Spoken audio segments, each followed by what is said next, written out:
To start Windows Movie Maker, the first thing you need to do is click on the Start button, go to All Programs,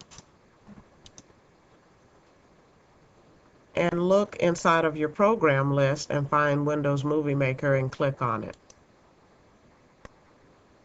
A screen will open and you will see what the window will look like inside of Windows Movie Maker. And you'll notice at the top that it looks like a little movie reel. You have the File, Edit, View, Tools, Clip, Play, and Help tools at the top. But the main focus I want to focus on is the task pane, that you always want to have your task pane open because this is the script that you will work with to create your movie. And you must create your movie by going in sequence of 1, 2, and 3 to finish up your movie. Okay, I will be right back. The next thing I would like for you to do is to import video. In order to import your video, you have to have your video already downloaded on your desktop from Discovery Education Streaming. So I'm going to go here to the Collection task pane and click on Import Video. I'm going to click on my desktop and show you where I have the video saved. Inside of a folder it says with pictures, and then I'm going to import the video. So there the video is. I'm going to click Import, and you'll see it's importing the file into Windows Movie Maker, and there the file is. The next thing I want to do is, after I get the video clips in, I want to go and import pictures. So over here on the left hand side of the screen, you click on Import Pictures, and I'm going to hold down the Control key and click on all the pictures that I want to import. Click Import, and now you see here in the collection task, in the collection area, there are pictures and then there are videos. And the next thing I'm going to do is to move those videos into the timeline so that we can add transitions, is just drag and drop the pictures where I want them to go. So I'm going to use about 4 of the images that I have that I downloaded from DE Streaming, and then I'm going to drag one of the videos into my timeline as well. So as you can see, I have 1, 2, 3, 4 pictures and 1 video. So at this time, I'm going to pause and I'm going to come back and I'm going to start sharing with you how to add your transitions. The first thing I want to do before I do that is I want to go up here and I want to save the project. I already have it named Butterfly, so I'm going to click on Save. And then I will come back with the next tutorial on how to add your video effects and your video transitions. See you in a while. Bye-bye.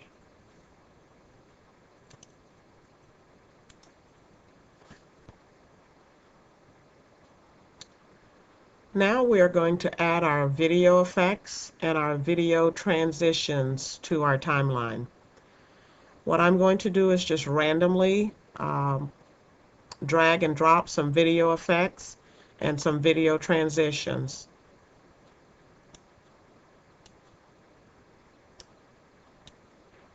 Right onto the picture. You just drag them right there where the star is located. The next one under number 2 is View Video Transitions. You simply click on it. And again, I'm going to randomly drag some right between the pictures. You may want to play with all of these so that you get a general idea of what it makes your timeline or your storyboard look like before you render it into a movie. Now that we've done video effects and video transitions, it's time to make our titles and credits page. So under number 2, we click on Make Titles or Credits.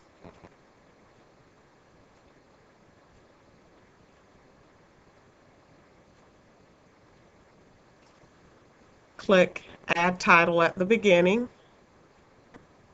of the movie, and I'm going to type the Butterfly Story, and at the bottom I'm going to type by Virginia Richard, 5th period, Wales team.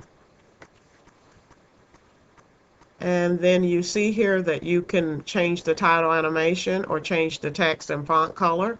I'm choosing not to do so. I simply want to keep it simple and click Done, Add Title to Movie. And as you can see, when I click on that title and click the play button, it gives us our title page.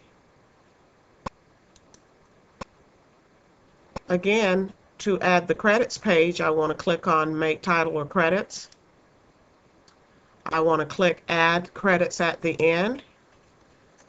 I'm going to click Works Cited or Resources and Images by DE Streaming, by Discovery, should I say, Education Streaming.com, editable movie clip by Discovery Education Streaming. And you'll notice that I can't put all of that information there. So I may want to put it on the second line or edit that line so there's not so much information. You also include any other resources that you need to cite, just as you would in a paper.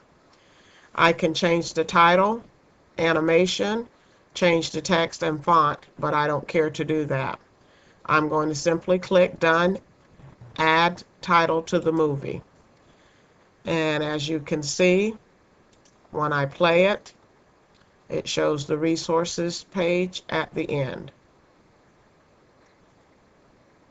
When I come back, we will focus on playing the movie, looking at how we edit the movie, and rendering the movie. Now we want to play our movie after we have moved our images here at the bottom and our video clip around. As you can see, I drug the video to the second spot because when I played the video, it made more sense for the little short editable clip to be at the front. So let's view it and let's see what it looks like now. Great variety.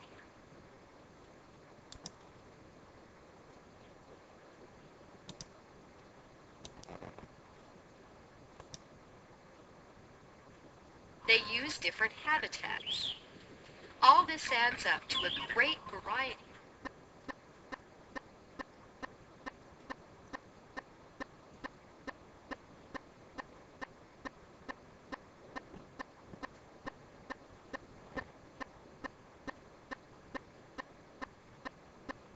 And the end.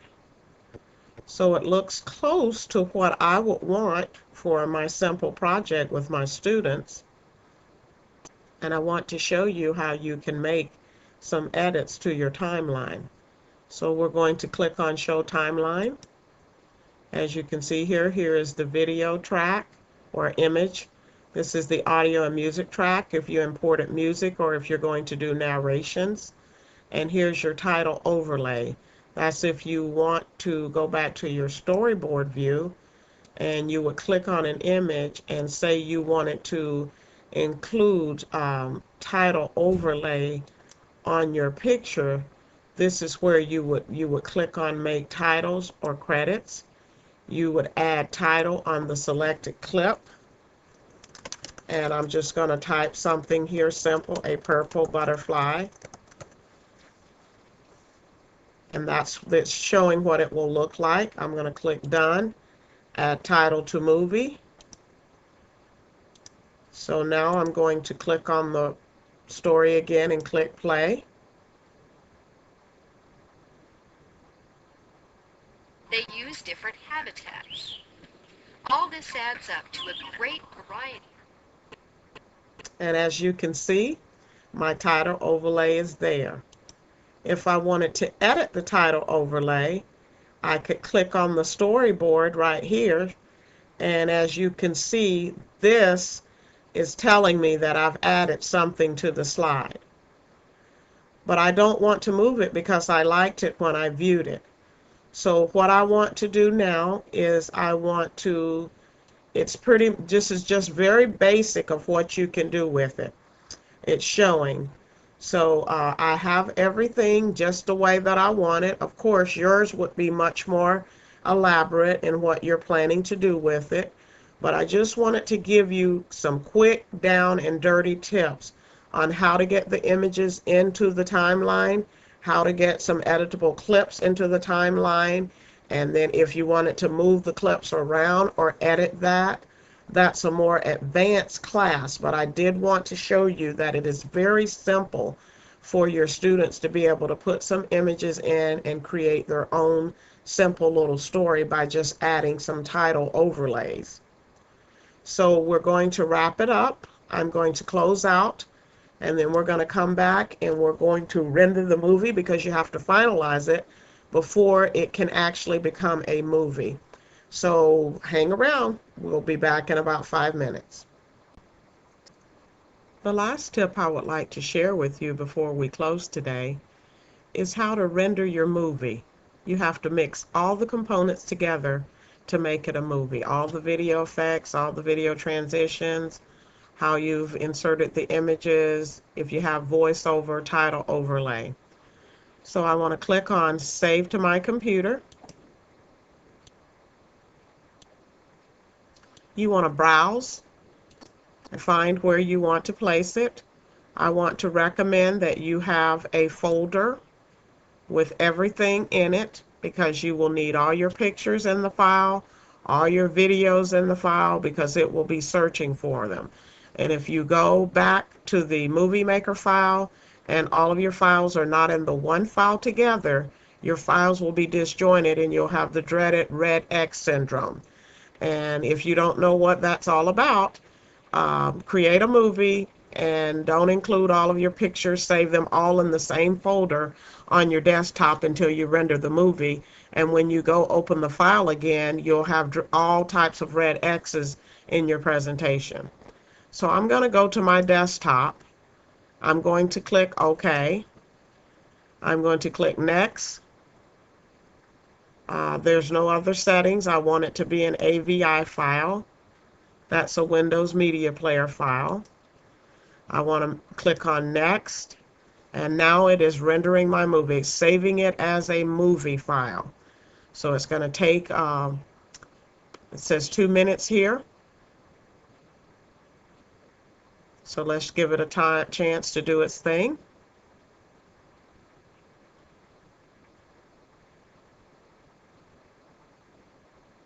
And then I will actually show you the movie and Windows Media Player. And it's taking it a little while to mix it all together.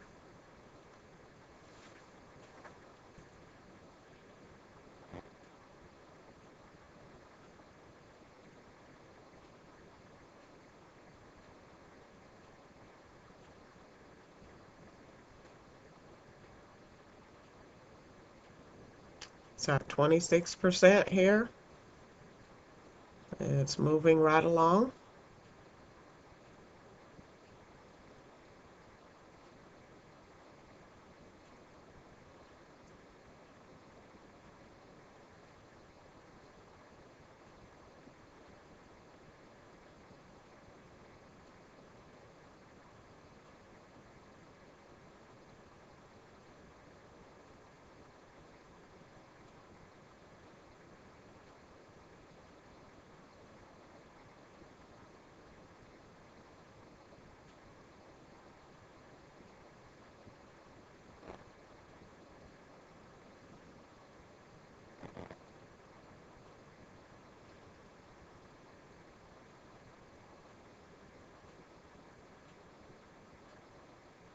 82%. And I'm sorry it's taking so long, but this is what will happen on your computer. This is this is the time it will take to render your movie. So you want to have a little patience when you create your digital story or your movie or whatever it is you're working on with your students. But it's almost finished.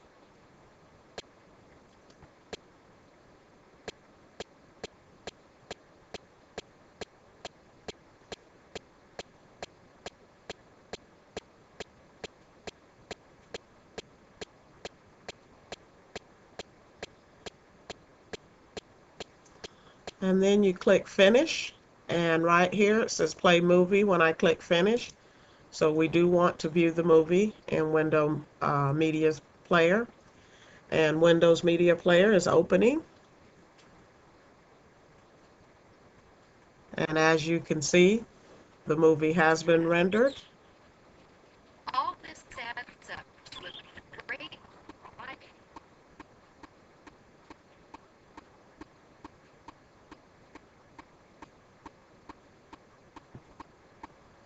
And as you can see, you might want to add a title overlay on each screen. You may have your students creating a digital story explaining each screen. My pictures are random. They may be using this product to sequence a story. They may be using this product to explain a process. They may be using this product to create their own story from beginning to end, where they're synthesizing information from an existing story.